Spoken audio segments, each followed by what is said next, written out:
शुभ सकाळ पिलामाने समस्त पिलामानंकु स्वागत। समस्ते घरे रहिबो एवं निरापद रे रहिबो। अच्छा पिलामाने बर्तमान कहले देखी एटा कोन? एटा गुटे सेउ। अच्छा तमे धर जाऊ राम और भीम, राम और भीम दुई जण एई सेउटा को समान भाव रे बांटी नबो। ताहले किमती पाइबो? जदि यही गोटाए सेउता को राम और भीम दुई जन मध्य समान भाव में बांटी नेल जनका केतनका पाइब? देख केतनका पाइल? वर्तमान फाळे लेखा पाइल अर्थात अधे लेखा पाइल। गोटाए सेउर फाळे राम और फाळ भीम नेला। बर्तमान धरा जाऊ सेई गोटाए सेउ अछि। एई सेउटा को बर्तमान राम भीम सीता मधु चारि जन जुटिला। तुम चारि जन मध्य समान भाव बांटब। बर्तमान से सेउटा को जनका केतनका पाइब ना? चारि भागरू जने गोटे गोटे भाग करि पाइब। ताहले ए सेउ गोटाए सेउ थिला ताको आमे भाग करी दुई जन मध्य बांटी देलु बा चारि जन मध्य बांटी देलु। तेणु जो गोटाए को भाग कलु ए भागटा को आमे बर्तमान कोन कहबा पिला कहलो? अच्छा ठीक अछि। बर्तमान देख एटा कोन? एटा गोटे काठी बिड़ा। एथिरे केतुटी काठी अछि पिलाए? गणी की कहलो ए बिड़ा रे केतुटी काठी अछि? 10टी काठी अछि। अच्छा एथिरो मु केतुटी काठी नेली देखो एपट रे? 3टी काठी। ताहाले समुदाय 10टी काठी थिला सेथिरो मु 3टी काठी नेई गली। आ कतटी काठी रहिला?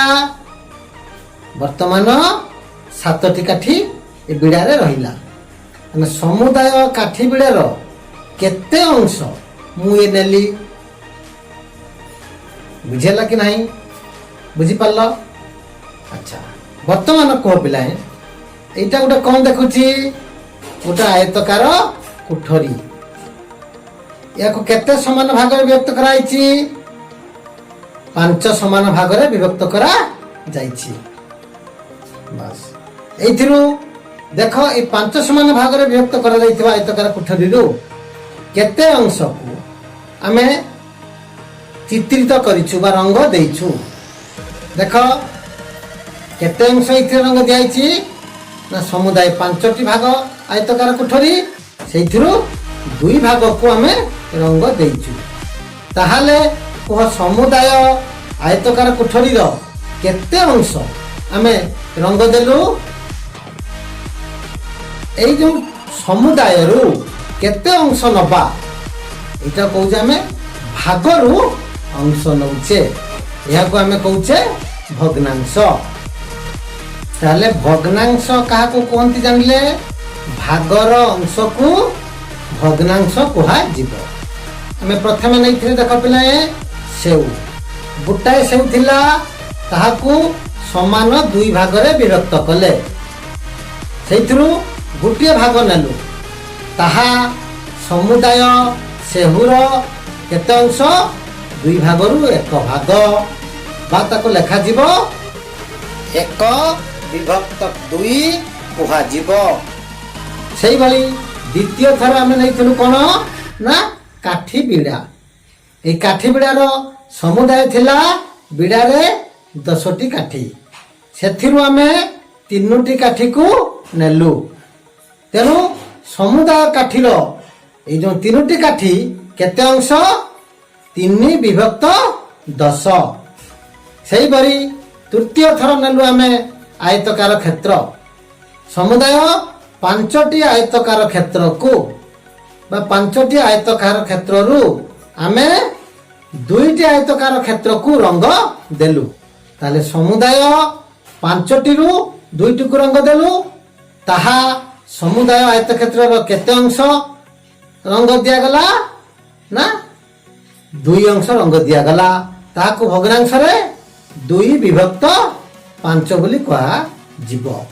ए जो 1 विभक्त 4 सेउटार नैथिलु 3 विभक्त 10 काठी रे नेलु बा आयतकार क्षेत्र नेलु आमे वर्तमान 2 विभक्त 5 एगुड़िक विभक्त माले तार दुईटी भाग वा पार्ट होची तार उपरटा होची लब तळटा होची हर एवं ए मझीटा अंश होची गोटे गार तेणु उपरे लब तले हर तेणु या भग्नांश कह या पढ़ा विभक्त बोली लेखा 2/5